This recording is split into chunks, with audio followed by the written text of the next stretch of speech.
Well, thank you, Juan. Thank you so much for supporting our conference here today and for that wonderful introduction. And good afternoon, everyone.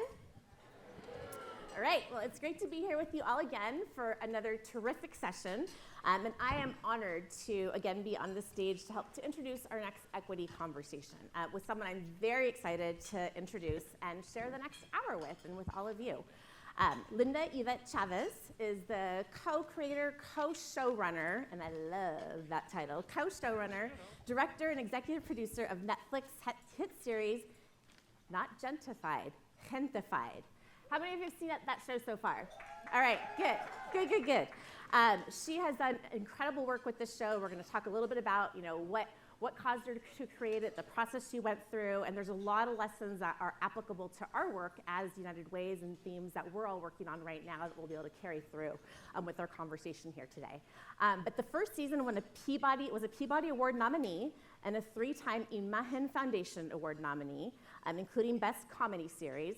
And it is funny, but it is not a cartoon. It really does address real issues that we're all dealing with in our own communities. And like I said, we'll talk about those more. They're very serious issues, and they're issues that we all need to continue to take to heart, not only in addressing those issues with the communities that we serve, but how we approach them. She also produced and adapted a book, I Am Not Your Perfect Mexican Daughter, a New York Times bestseller, into a feature film. So looking forward to watching that next. I did binge watch the 2 seasons, Linda, to prepare me for here today. So looking forward to our conversation. And Glamour magazine named her one of the top Latinas changing the game for representation of television.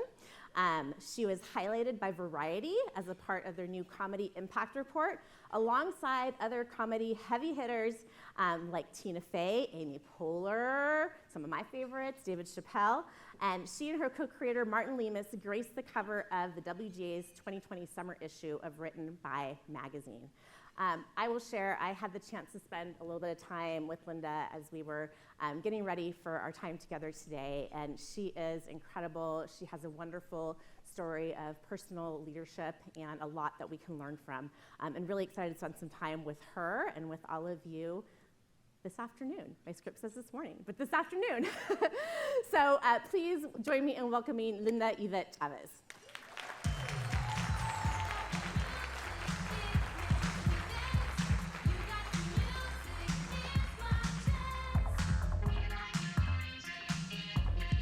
Walk-up song. It was purposeful. It's in the show. I love it. Yeah. I love it. Hi, everybody. So great to be here. So please, again, join me in welcoming Linda. So happy to have her with us. And Linda, thank you so much for accepting our invitation to be with us here today. This is our United Way Western Regional Conference. It's the first in-person leadership conference that we've had for some time as United Way, and we have the most attending that we ever have, and well beyond the West Coast and the West region states, and we're all so excited to spend this time with you here today. And we've spent the day today really focusing on the subject of equity and what we as United Ways can do across the country in really ensuring that we are more inclusive, we're more engaging, and we're really doing so, especially in our work with local communities.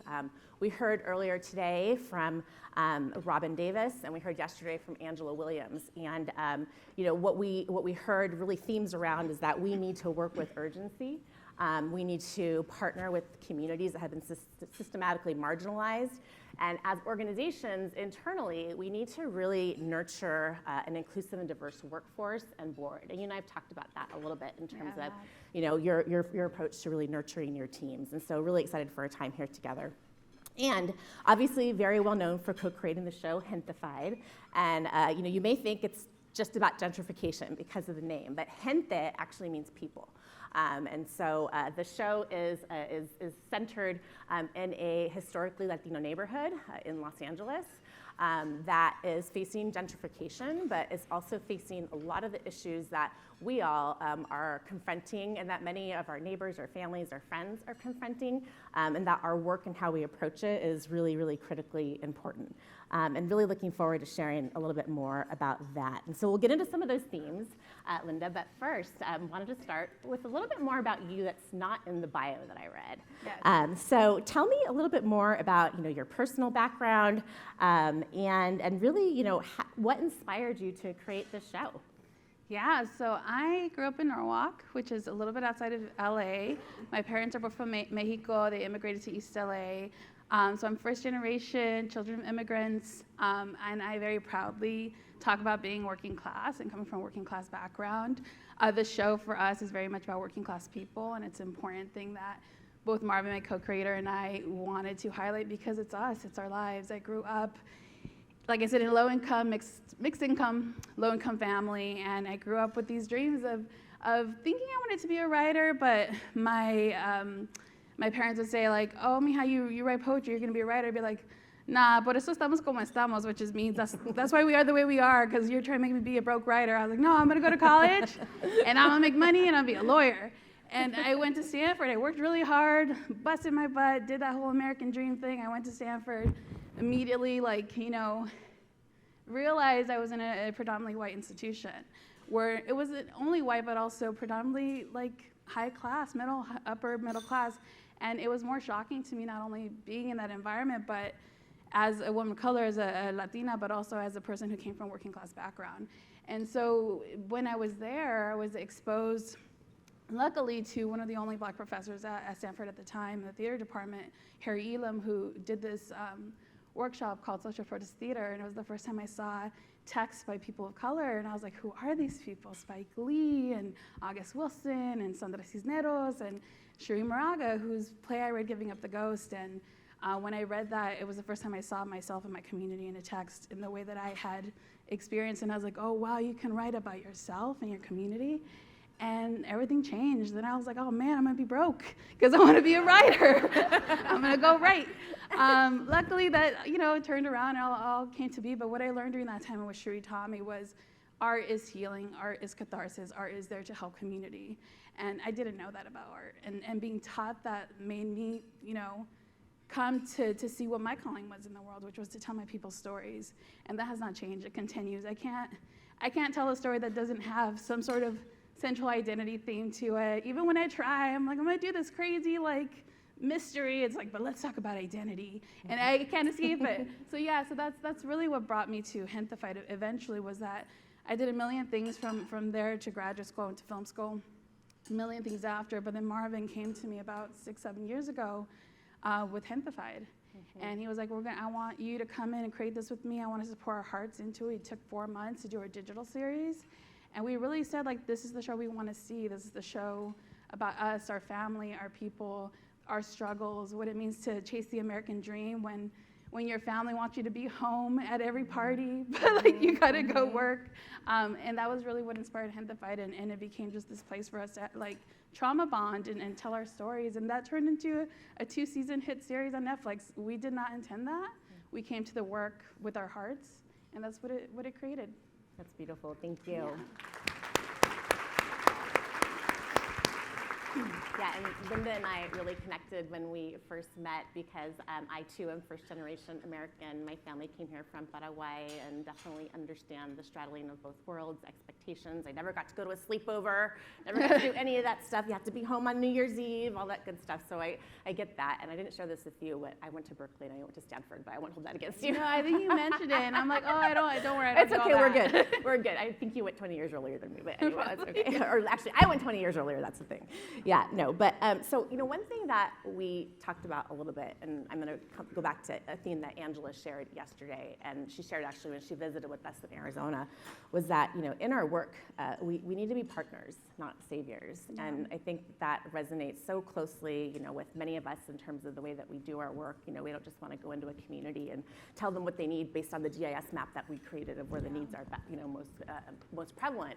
And I talked about this a little bit, and tell us about how you maybe applied that philosophy to how you developed Henthified. Yeah, Marvin and I, like I mentioned, I had been raised with the ethic of respecting the people whose stories I was telling. And so when we came into creating the digital series, we knew that this was going to be based in Boyle Heights, which, if you know Boyle Heights, historically is a very active community. It is a community that cares about itself and will fight for itself, especially against gentrification, especially against Hollywood coming in and telling its stories without its permission. And so Marvin and I, though my parents immigrated to East LA, I was raised in Norwalk. You know, I would go back to East LA. For me, it was part of my culture, but I was not familiar with the current struggles of the community as intimately as the community is familiar with them.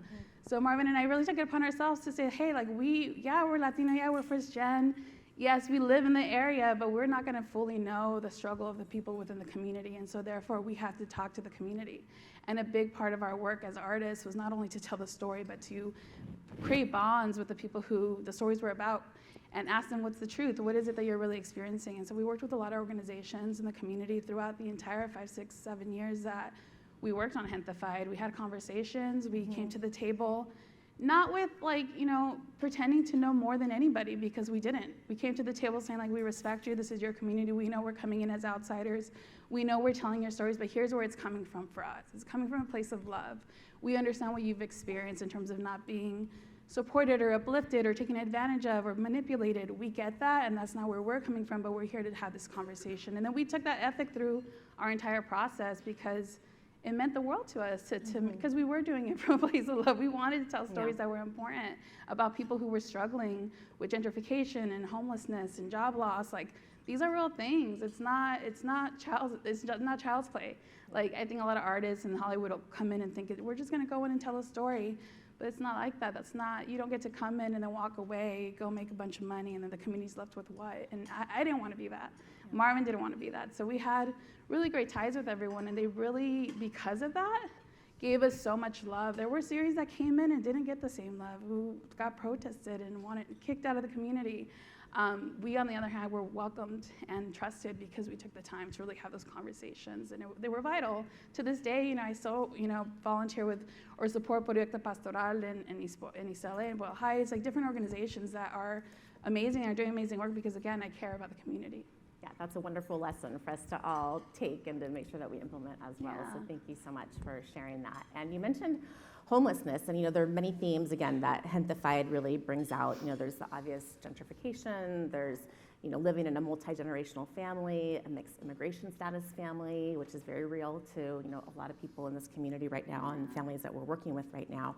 And you know, one of the things I wanted to dig into a little bit, which, you know, applies to some of our work as United Ways in terms of a two-generational approach, multi-generational approaches, is, you know, how, you know, a lot of times people feel that, you know, their grandparents or their parents don't understand them, and, you know, people feel like their children, you know, don't get how hard they worked, right, to come to this country, and, you know, really trying to have that communication. And it seems at some points and times that there's a disconnect between generations for first generation American born, you know, pursuing their dreams versus supporting family. And you and I talked about that a little bit, and oop, there goes my thing.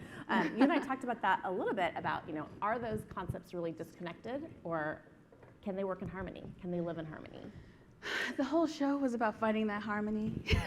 So Marv and I, like I said, we're first gen kids, and that struggle of like chasing our dream in Hollywood, of being filmmakers, of doing all that. Like I said, it was a foreign thing to our families in a lot of ways.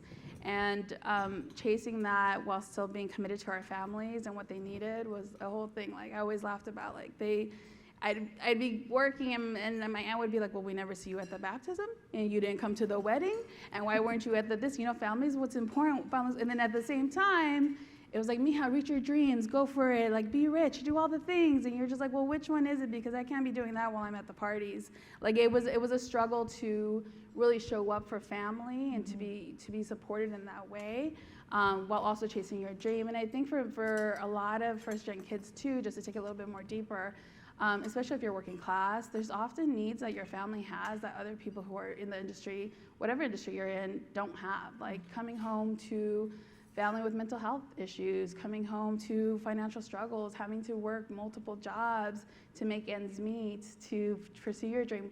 These things are very real, things that we don't often talk about in terms of the barrier to entry into our industry.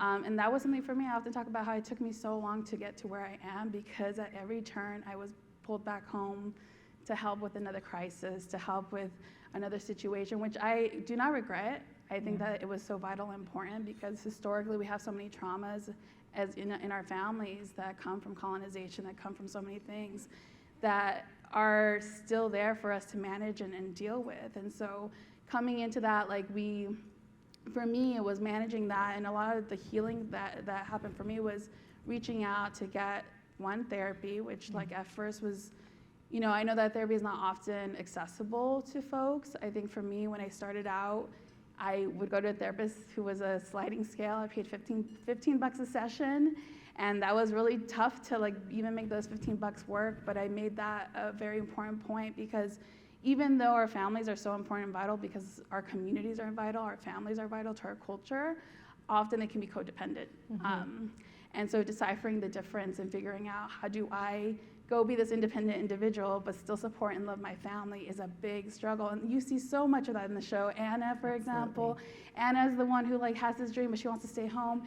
Eric is very codependent with his family and doesn't want to go anywhere, and so he needs to learn how to fly from the nest. Chris is completely separated from his family, and he has to learn how to come home and know that at the same time that you're trying to heal from that trauma, you also need community to be there for you to help you launch. You need that board of directors, that personal board of directors, and on my personal board of directors is my family, my mom, my brother, my sister. I gotta check in with them, hey, this is happening, now that.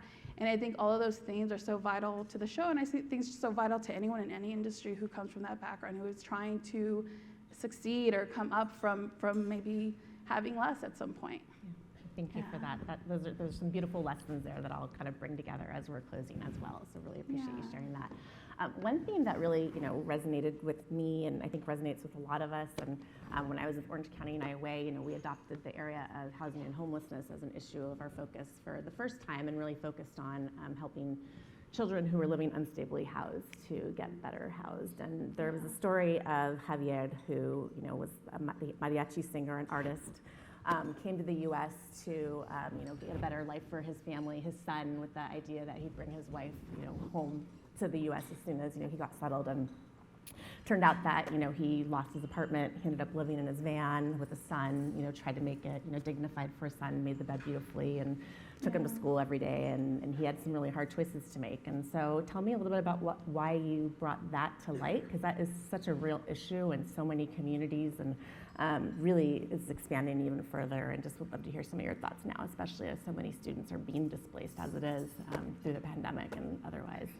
Yeah, so I mentioned earlier we had a digital series, and there was an episode that we called the mariachi episode that had a group of mariachis shooting, hanging out, joking, but struggling with this idea of following their dream of being artists while assimilating and having to do covers of Backstreet Boys to get attention because the community was changing so drastically. And when we started to conceive of the series, the son came to be this other character, Danny, which is actually based on Marvin's life, having been someone who moved multiple times throughout his youth because of his mom's job and his father's job, and what it means to be consistently displaced. We had 2 separate episodes actually at one point for Javier and one for Danny. And as we went into the community, like I mentioned, I had those conversations around what's important, what does this mean, what does gentrification mean. We found that gentrification is multiple things. It's intersected with so many things: homelessness, being undocumented, being working class, being low income. And we wanted to show the connections between these things in the story, and how one can lead to the other, and how something cannot, be somebody's fault, and how in the midst of all of that, you could be someone pursuing a dream. And in Boyle Heights, there's Mariachi Square, which is this beautiful area that historically mariachi have gone to perform, and people know of it. And during the time that we're developing, gentrification was happening, and they wanted to basically revamp this whole area and make it pretty and call it, I think it was mariachi, it's Mariachi Plaza, but they were making it Mariachi Square, something like that. But in the same moment, they were actually displacing an entire building that was full of the mariachi who actually would be in that area looking for work, looking as mariachi. So they were naming it after mariachi and then displacing all these mariachi.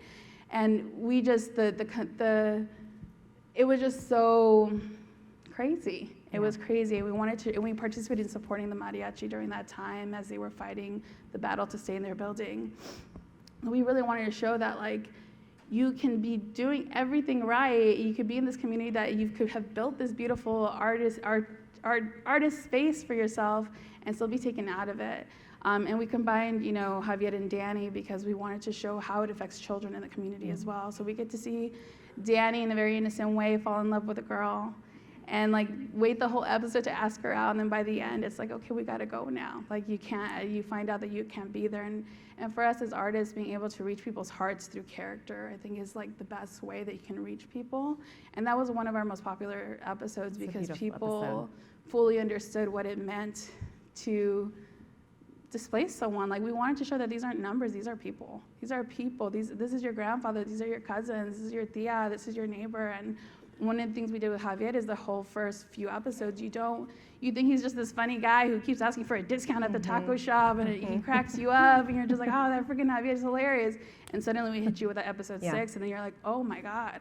Like he's going through a lot, and that was purposeful. We wanted people to fall in love with characters and then hit them with the truth and the reality of who they are, and why it was so important for us to care, to not just see gentrification as an inevitable thing. It's not. It's violence, and we need to talk about it, and we need to show it. And so that was for us why we really wanted to talk about Javier and his son. It was a beautiful story, and it was a beautiful episode, and it also, you know, showed him, you know, facing the challenges of navigating a system with an organization that was designed to help him to find housing, right? Yeah. And even they, you know, their list was full, and you know, couldn't help them. And so it just shows you know, even when you're in the right place, how difficult it can be sometimes to find housing, and everything he did to protect his son until he had to move to get that construction job instead of. And then he doesn't come back in the show. So many people were like, "Does Javier come back season 2?" And we're like, "No."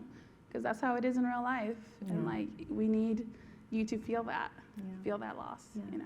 And you made a great point about the interconnectedness, which we as United Way leaders and team members really absolutely know that, you know, housing is obviously linked to employment, which is linked to income, which is linked to your health and your ability to succeed in school and in life. And you know, one other theme that was really obvious was, you know, families just barely getting by despite how hard they were working, whether it was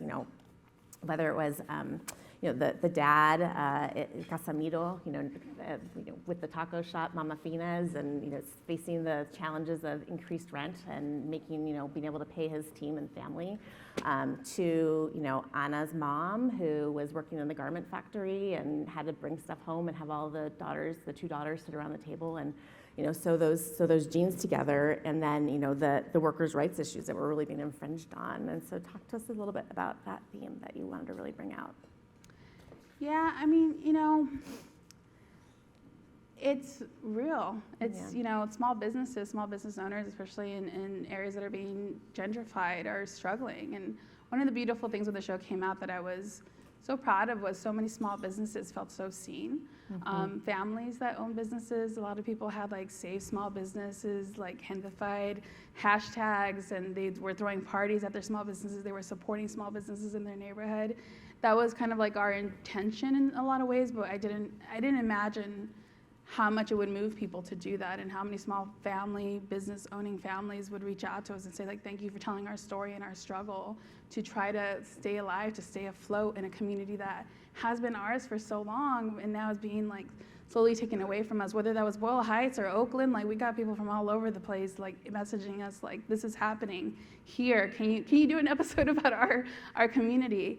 And I think that so many people are struggling, but also so many people are trying their best to find joy and thrive as well. And part of what our mission was with the show was to not only show the struggles, but also show people uniting as families, uniting as community to find ways around it. So you see when Beatrice's episode, you know, by the end, she finds a way to speak up to her boss and say, I'm not gonna take this home, I'm not gonna do this. In fact, I'm gonna go home right after this, I'm gonna buy a piece of cake, I'm gonna wear a face mask with my girls, and I'm gonna enjoy my day off. And we wanted to show that there is the possibility for change, there is the possibility to speak up and speak out for yourself, because that's what I see from so many people in the community. That's what we both saw from folks in the community. We were showing up to events, seeing the community protesting, and so many of them were, Beatriz was inspired by so many of the women in the community who were immigrant working class women who like showed up and spoke up and in their native language and asked for what they needed and what they wanted. And the courage it takes to go from like, you know, someone who isn't thinking about that, that's not really what they want to do with their lives, to suddenly being thrust into that and then to take that microphone and use their voice, like that's such a huge courageous arc to take. And that's something that we really wanted for Bad Threes to really have. And the same for the taco shop, you know, like they're struggling to stay afloat. And the question in the show is always like, is gentrification good or bad, right? Like, do you know, sometimes like you do want the hipsters to come out and get their horchata lattes, like that. Sometimes you want the horchata latte on the corner, and like, is that a good thing? Maybe it is. And we have a character in there that who does, Chris, one of the cousins, who does come in and starts to revamp the shop for them. But that's kind of the question, because there is, Marvin and I found, though, we have our own opinions. At the end of the day, we don't have the answers. And so just opening a dialogue to us was the most important thing. So giving a platform, giving a piece of art for people to talk about and have the conversation and say, like, well, what is right, what is wrong? We're not going to give you the answers. We're not going to judge our characters. We're going to show you a range of opinions from people taking actions based on like real life things that are hard, whether you are pro change or not. And so yeah. Yeah, no, it's one of the things that I thought was a really great lesson and opportunity for United Ways was, you know, what I saw with the advocate who was helping to get these and others to learn about the rights that they had within the workplace, right? Yeah. And I think that's a huge opportunity for United Ways to really help people in neighborhoods be their own advocates. You know, show up at the city council meeting when there's an opportunity to build permanent supportive housing, for example. You know, be out there in terms of, you know, supporting and educating others about the rights that they have and the voices that they have. And I see that as a really big opportunity for United Ways. We're doing work right, in neighborhoods and communities. So empowering. The film that inspired Bad Threes too was I worked on a film called Made in LA years ago, where I worked for the producers. And it was a lot of garment workers, and they were all women who, again, got thrust into advocating for themselves and seeing that empowerment for them and them being encouraged to speak out for themselves was a beautiful thing. I mean, it was also hard. I know there's a line in there where one of the women says, like, ignorance is bliss, because it's a struggle. Once you know that you are oppressed and how oppressed you are, like you need like a depression nap, because it's like, this is a lot. And then you work through it. But I do think that having love and care and helping people to come into that power, into that leadership in themselves and their community, like, is so vital. If you could take that time to give that care to a person, you've gained such a powerful voice and leader in the community. Absolutely, and you brought that to light so beautifully. Thank you. 2 more questions, and I'm going to open it up to the audience for some questions you may have for Linda, to learn a little bit more about her personally and you know, some of the themes that we've talked about here today. So the importance of language, obviously, was really clear throughout the series. You saw that many of the older adults were speaking Spanish, the children were speaking English or Spanglish, you know, a little bit of both, and you know, that seemed very, very intentional in how you did that. And you know, I think that there's a lesson learned there for United Ways in terms of, you know, again, how we work with multi-generational families, you know, families of different language. And so maybe share a little bit about why you did that and how you think that impacted the way that the product came out. Yeah, we did that because it's real. That's us. That's what we sound like. And I think Hollywood often tries to whitewash our stories through language, or to make it inclusive of all, but then in the process sometimes it waters down the real experience, and so the authenticity sometimes gets lost. So there's often a criticism of series and movies that depict our communities, because it's like, well, that doesn't feel like us, that doesn't feel like us. And one of the reasons I thought things didn't feel like us was like, my dad would have been speaking Spanish there. I would have been speaking Spanish there. I would have been speaking Spanglish there. Like that authenticity in language, like to be seen in that way, to see yourself on screen, to see someone talking like you, God, like what that does for you is like a beautiful thing. And I wanted to do that for folks who relate to this family, who relate to being these people. I wanted to show them speaking the way they speak. And that's why we chose Netflix. Marvin and I, we were so blessed to have many offers from many networks. And, you know, we were like, we want to go to Netflix. One, because our little primos in Bakersfield or Norwalk, they're going to be able to get a password from anybody to watch it. And Two, they're going to let us do anything. They're going to let us have, bilingual, let people speak Spanish and English. They're going to let us cuss, which to me is also more authentic, especially for Mexicans. So, like all the things where it was so important to us that we have that authenticity, because in that authenticity, people are going to lean in. People are going to say, like, wait a second, this feels different. Wait a second, this feels like my family. Wait a second, this is my family. Like, let me sit with them. Let me hear this. Let me watch this. And oh my God, I feel seen. Here I am. And that was so important to us. I wanted to make sure that they felt like this was created not only for it, but it was created by people like them for them.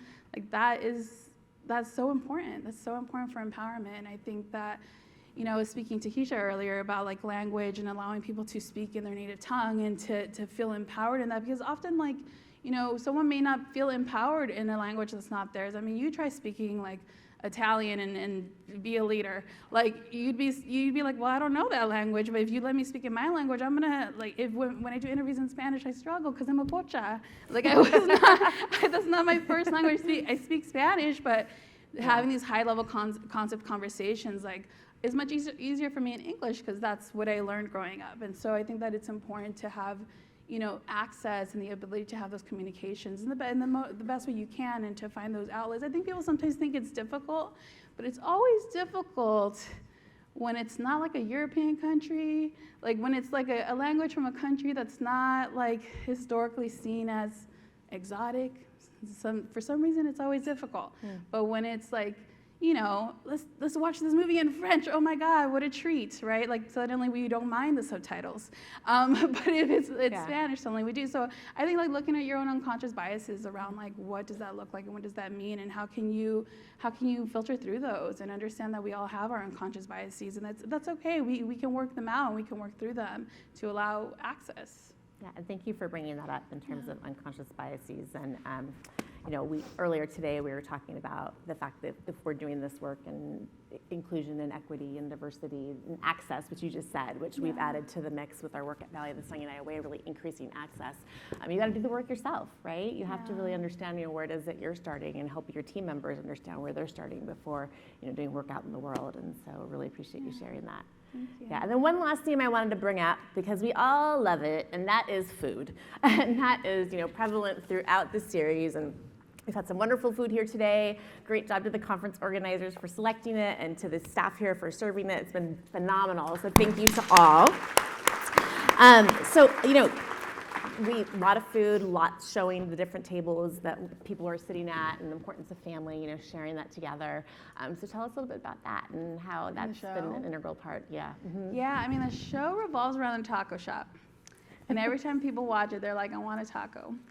And that's awesome. You should want a taco.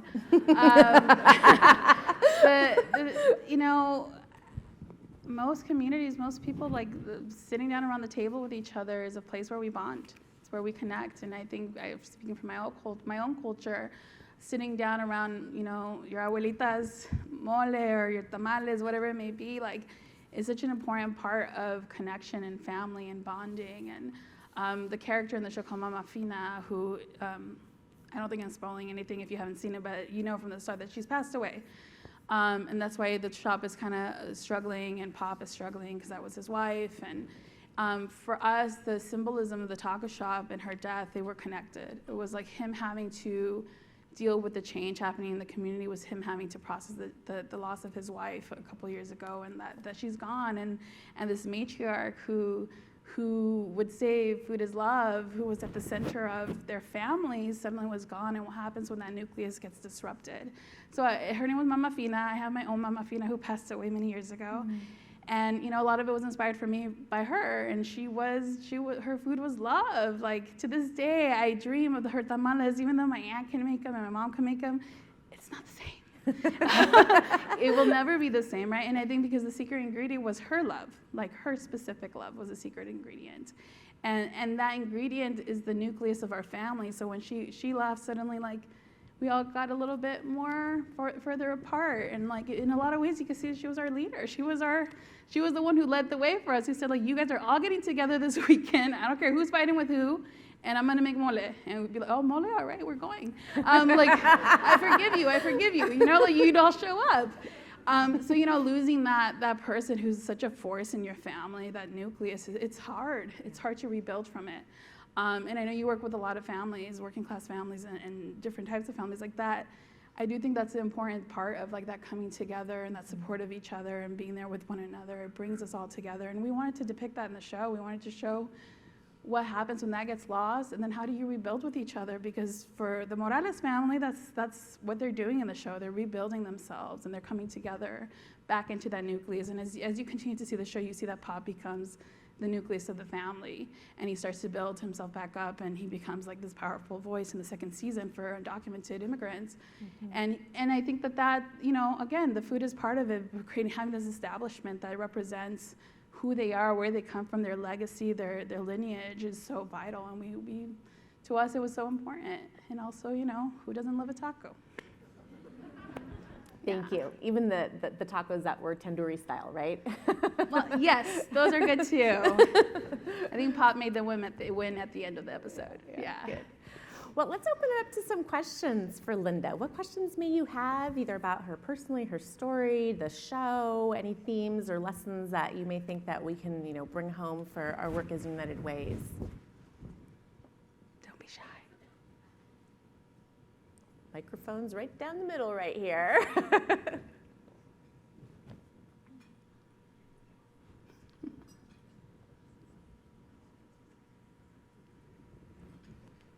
I see someone walking up. I'm just going to sit here. Pregnant pause. I made it. Hi.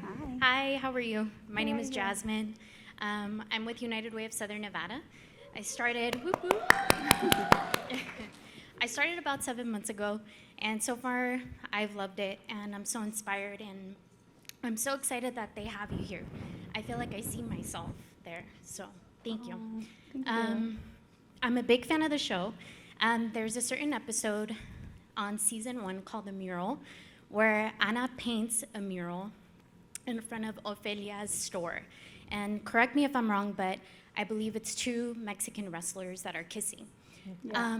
Due to the fact that with our culture, and I'm Mexican as well, Mexican American, born here and raised, it's a very interesting conversation to be able to open up not only with our own families, even with our own siblings, but also within our own workplace as well.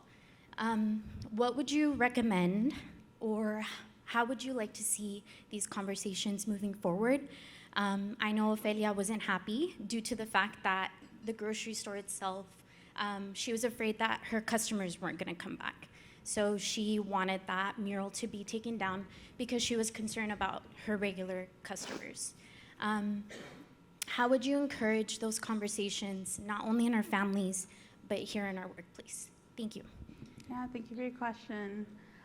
So the show, Jasmine was mentioning, Anna paints this mural, these two luchadores kissing.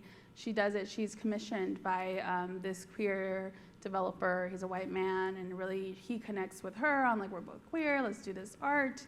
And then he doesn't ask permission of the store owner to do it, even though she's renting from him, but she's been there for decades. And her concern is less with what's on there, but what will people come anymore? For us, we wanted to talk about intersectionality. We wanted to talk about Anna being between not only 2 worlds when it comes to being Mexican and American, but 2 worlds in her identity between being queer and being Mexican. Like, which community do you connect with? Where do you find your middle ground? And even though she was being asked to have her work taken down, it was a hard decision for her. We wanted to show how difficult it is to be in that place, in that intersection of like, hey, like I get that you don't love this, and maybe some of the people in the community here don't love it either, but this is also part of my identity, this is my art, and I don't know what it will look like for me to take it. What does that say about me and who I am to take that down, right? But then at the same time, you weren't asked permission, and you weren't respected, you weren't taught, there was no communication, there was no conversation. This man has come in and said, like, you don't get to have a choice even though you've been here for decades, because we are doing this, and whether you like it or not. For me, like, the conversation is that, like, you know, using that episode to have that conversation. And one of the things that, again, that I loved after the show came out was a lot of people have those conversations at home with their families. One young woman tweeted to me that, or she DM'd me, I forget what she said. She said that she was sitting down with her parents, and she got really nervous when the Anna Jessica stuff came up, and they were kissing, and she's like, oh my God, my parents are gonna, you know, the lesbians. And then her mom turned to her and said, like, mija, love is love. And she was like, what? She was like blown away. Like, what do you mean? Like, what? She didn't even know that her mom thought that. And so I think part of what I love about the show, and, you know, in a lot of ways it wasn't our intention. We just were telling the stories of our families, but it's very multi-generational. And so you can sit down with your mom, your grandma, and then you're talking about heavy issues that, like, you probably wouldn't have had conversations around, like, you know, struggling with being working class and undocumented. I had people who messaged us who said, like, my dad was sitting there, started to cry, and said, like, that's how it is for us. And she was like, wow, I've never seen my dad cry like that. Like, to be able to use art to have conversations, that's why I do what I do, because sometimes you can't sit down and have the conversation, because sometimes it's hard. People have walls, people have opinions, you know, you're fighting with your mom, you're like, you don't get it, love is love. Like, you don't want to have that fight, but if you sit down and you see a story, someone tells you a story that's very personal and that's heartfelt, and you get to just experience the person's ups and downs, suddenly they're human, and suddenly you get to have a conversation that's a little bit different. So yeah, that's what we hope the episode would do, and the show as a whole, to bring down those barriers so that you can start to have conversations that are heartfelt. Thank you for your question. Thank you for your question.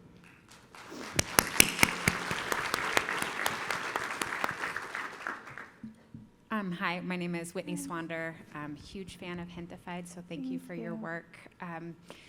I am curious what insights or lessons you might have learned in partnering with the organizations that you did through your research and community building in Boyle Heights that could teach us about storytelling that doesn't reinforce narratives that are deficit-based, but help us, right? Like, we don't have a series that we can create at the United Way, but we do have a platform to elevate stories. And I'm just curious what you've seen in the community that helps us tell more complex stories about the realities people face, but really honors culture and elevates the inherent assets that communities have. Yeah, that's a big question. I mean, the first thing for me that comes to mind is, like, when it relates to Hollywood, the thing that I always say is, like, you want to have people that look like the people on screen telling those stories. So if you have, you know, you can have the cast be the rainbow, but if the person telling the story looks nothing like them, and they've, you know, historically been a person in power, like, there's going to be some disconnect, because you will not, none of us will ever understand each other's lived experience fully ever, right? And we can try really hard, we can do our best, and we can do beautiful work as much as we can, but there's a layer that people bring who have lived that experience that you cannot teach, you know? So as much as you can put people who look like the stories you're trying to tell, the people you're trying to elevate in positions of power, in places where they can speak up and advocate and say, wait a second, that's stereotypical, let's not do that. And then also see them and hear them and listen and not ignore them. Because there's one thing to put people in positions of power, it's another thing to listen to them and to actually support them through what they're doing and saying, right? You don't want to have just quotas. So I think, like, being able to tell those stories, like we were talking about earlier, empowering the folks in the community to, like, how do we support them in telling their own stories? Like, how do we bring someone in who understands so that they can speak to them about it? Because if you are not used to being in an organization where you're in a position of power, you may not speak up when something is not feeling right. You might just go with the flow because you're embarrassed to say, like, hey, I'm not comfortable with that, I don't feel good. But if you have someone there who can relate, right, who can say, wait a second, this is not right, it's gonna make the world of difference to be able to show authentic stories, authentic community communication. I think that's always going to be the best places to start from, is to be able to empower the people. Reach out to the folks who know and understand, and then empower those people to do it. I think that's the best way. Yeah. We have many people on our teams that can help with that. Awesome. Right? That's Yeah. great. Great. Thank you. Anjali. Hi. Well, first off, Linda, I just first want to say thank you, gracias, for a fabulous show. I mean, not only did you touch upon a lot of the issues that United Way addresses in our community, but you made it so, holistic, right? That's relatable to many. I mean, I consumed it as a Latina because I was so excited to see myself and relate to it so much in the Spanglish. I loved it. But, you address things like, mental health issues, depression in men, and self-medicating, and postpartum depression, and how to handle babies in the first couple of years, and even queer issues. So thank you for that. And then secondly, I would ask, as women of color, and kind of making it, I would say, in this industry, what suggestions or recommendations, or maybe a little bit about your journey on how to really step into your power and own your, and feel really confident when you have that seat at the table for any of us that are trying to work our way there? Yeah, absolutely. I love this question. I think the first thing, we talked about this before, was like I mentioned the board of directors earlier. I have a therapist who I had for many, many years who used this term as like, who are on your personal board of directors? And I was like, personal board of directors? That sounds awesome. Who are those people? And I started to piece together like who those people were. Like, I started out, like I said, when I first went to a therapist, I could barely afford the $15 fee. But as things continued, I started to have my therapist. I have an executive coach. I have my family. I have 2 best friends I always go to who know my journey, who I can speak to and break things down in terms of what's going on. I also always tell women of color to look for your allies early on as you're starting a position. One of the stories that I always tell is when I started the show, when we started to get, start the Netflix portion of it, I took Marvin aside and I said, hey, I need to talk to you. And he's like, okay, go ahead. I was like, I need you to be my advocate and my ally as we go on this journey. And he's like, cool, what's that mean? And I was like, well, here's the thing. You're gonna be treated differently than I am. They're not gonna see me on the same level as you. It's just gonna happen. Intrinsically, inherently, there's unconscious bias. People who mean well are still gonna do it.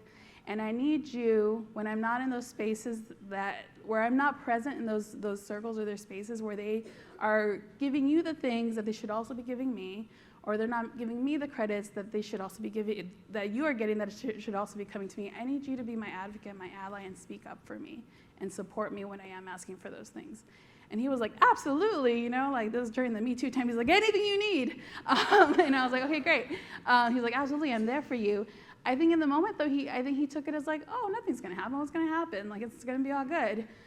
But as we went on our journey, he found himself in those moments where he was like, whoa, no, wait a second. Like, I wasn't in the room. And he had to say, like, whoa, whoa, whoa. Linda, I won't go into it, but no, you're gonna give her this and that. Like, he found himself in those moments over and over again, even in the most well-meaning, from the most well-meaning, well-intentioned people. And like, that was me advocating for me and finding my allies, because I already knew that was gonna happen. And I also tell a lot of women of color and just BIPOC folk in general, like, if something feels like you are being discriminated against, you are. Don't gaslight yourself. Don't start telling yourself that it's not happening. It's happening. Your intuition is great. Doesn't mean people are being mean. Sometimes they are. Sometimes they're being intentional. Sometimes it's just very unconscious. Like, we live in a system where this is how it works. This is how it's done. So the minute you're aware of it, the minute you know it's happening, start to reach out, have those conversations, say, hey, this is going on, this is happening. How can we work through that? How can we figure that out?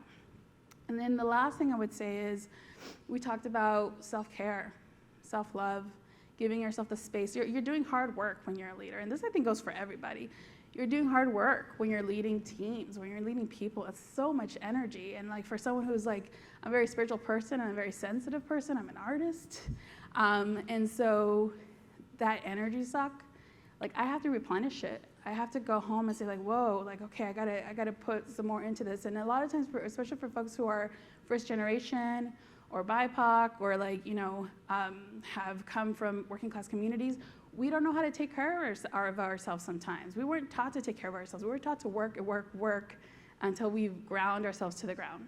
So I think the first thing is to give yourself permission to rest, Give yourself permission to love on yourself. Give yourself permission to put the oxygen mask on first, because you are deserving of that. And when you do that, you are going to be an even better leader. You're going to be the leader who then tells the person beneath you and beside you, hey, put your oxygen mask on.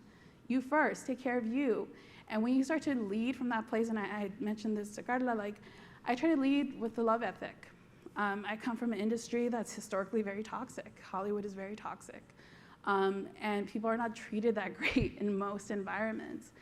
And I do not participate in that, because I come from a background where most of us have had so much trauma that I do not want to be a person who re-traumatizes someone through yelling at them or working them to death. Like, that's not what I'm here to do.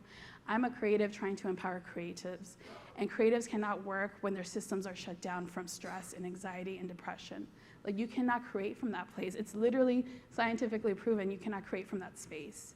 And for me as a leader, I have to lead from a place of love in order to get the best work out of the people who work for me. Because they're humans. Like, a lot of times we go into professional environments and we're like, we're all robots, we're here to work. And it's like, nah, like, our emotions they don't get left at the door. I'm sorry, they don't.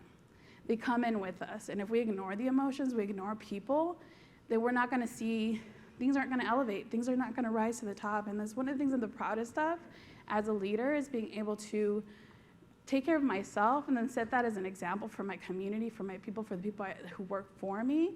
As like, you don't have to come to an environment where you're treated poorly. You don't. You get to choose a place where you're loved and taken care of. Yes, there's accountability. Yes, there's boundaries. There's a whole episode about that in season 2. But like, treating people well is important, because if you're not treating people well, then you're probably not treating yourself well. It always is happening that way. You're being the hardest on people because that's how hard you are on yourself. So be good to yourself. Give yourself permission to be gentle and to be loved and to be taken care of, so that you can be the best leader you can be walking into a room. Yeah. Thank you. Thank you.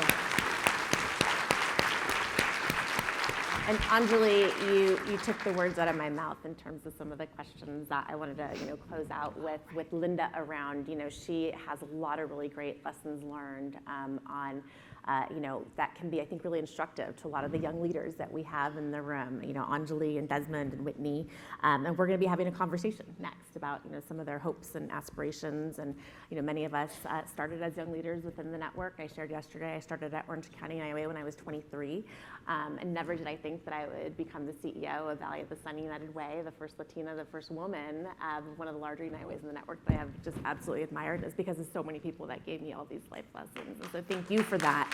And thank you all for being here and for continuing to teach, to reach out, to inspire our next generation to be in our shoes. Now, I want to turn the question a little bit on the head, which I originally wanted to ask you, share some of the leadership lessons for some of our young leaders here. Now, we do have a lot of more, I'll say, seasoned leaders in the room as well, who are currently leading young leaders, right? And some that we'll see on the stage here shortly. And so what advice do you have for them in cultivating, their future leaders and really helping to support them on their journey? Yeah, don't you want good people working for you? Yeah. So, invest in them. I think, I do a lot of mentorship, and especially in our industry where folks are, we are suffering a deficit in people that we need at the top, right? There's a huge demand for showrunners, a huge demand for upper level writers, huge demand for line producers and executives at a high level. And we don't have enough people being pushed up there to do it. So for me, a big part of my work is working with some of the folks coming into the industry and really mentoring the folks that I see are here and ready. They're ready to take that baton and learn and grow. One of the ways that I like to lead is I do not believe in hierarchy according to age. I don't think that's real. I think that people have, we all have different learned experiences. We all have things to teach each other, whether you're 3 years old or you're 100. I learn things from my 3-year-old niece every day. I'm like, oh, that's what it looks like to have joy and have fun. That's what it looks like to set your boundaries and say, no, I don't want that. That I learn things all the time. And I think when you can leave yourself open to believing that those who are coming in have something to bring to the table, oh my God, the things that you get. I had this mentee who was she was my assistant for many years. She was an aspiring director, writer-director. And I also had a script supervisor, writer's assistant in season 2, Frank Cabrera, who, I mean, this kid was like 22, and out the gate, I was like, whoa, how are you so brilliant, and how do you know how to do all the things? And instead of being like, oh, I don't like it, you know how to do all the things, and I wish I did, I was like, no, you know how to do all the things, go do them. Do them for me, so that I can relax, and you can do that, and you can learn, and I can train you, and I can train a future showrunner. That's how I see it. I'm like, we need you. We don't have you. We don't have a Fran out there. We don't have a Stephanie Osuna Hernandez. We don't have you in this world. And if I'm going to be stingy with the lessons I've learned, if I'm going to be stingy with my skills and my craft, like, who is that serving? I'm here to serve my people. So, and I know that they're great people that are going to serve in the way that I serve. And why not be the person who gets to teach that love ethic to them? And that's a beautiful thing that I've learned. Recently, Stephanie shot a short film for Project Involve, which is this great organization in LA for up-and-coming creators. And a writer who I mentor who wrote the scripts, I had dinner with, and he was like, oh my God, like, it was one of the best sets I've ever been on. It was so loving and so kind and so awesome. And when I asked Stephanie, where'd you learn how to lead like this? She was like, oh, from Linda and Marvin.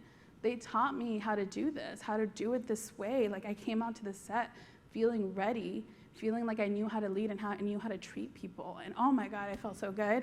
I felt like, oh yes, I'm training little soldiers of love to go out into the world to like do these amazing things. So I think like come in with an open heart and an open mind and allow people to grow and also understand that they're not perfect. Like, as you are not perfect, none of us are perfect.